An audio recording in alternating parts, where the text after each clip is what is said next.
Maryland resident of District 23. I also serve as the president of the Maryland Family Alliance, which represents thousands of concerned, engaged citizens across the state relating to family issues.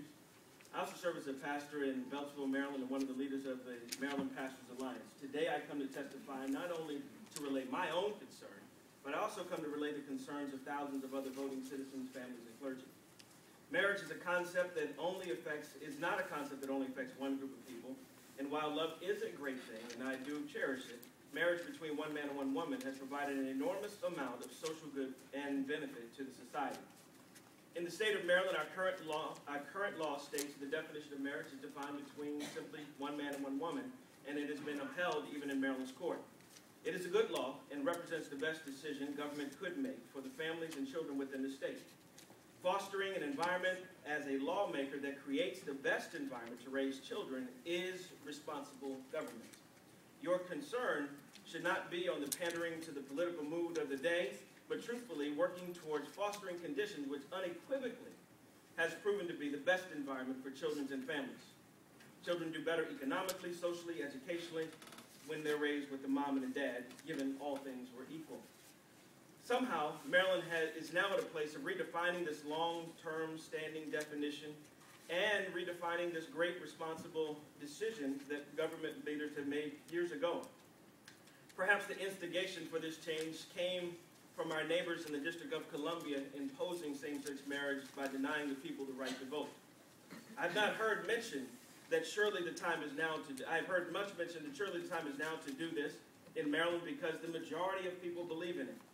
I do not think so.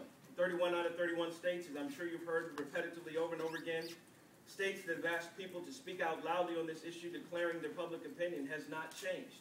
They can repeatedly come out and say that they believe that marriage is between a man and a woman, even in some of our most liberal states, as some would call it. Some will argue that removing the words of man and woman from family law code and replacing them with two individuals who are not otherwise prohibited from marrying is a logical step in expanding civil rights. As an African American and a husband, I understand the import of that comparison. Living in the last state to repeal its law against blacks marrying whites, I know how deeply recent prejudices derive my forebears equal justice under the law. As a child growing up in Maryland, I personally have been subjected to deep-rooted prejudices from violence and inequitable practices, to not only being able to enter the next-door neighbor's house because their dad said that they will not allow a black person in the house. But I hear my time is up. I would love to talk more. I will submit the rest of the testimony to make sure that you have it.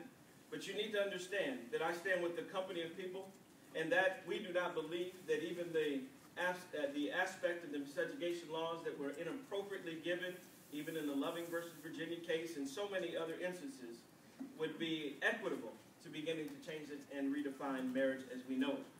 Thank you very much, and we appreciate your listening.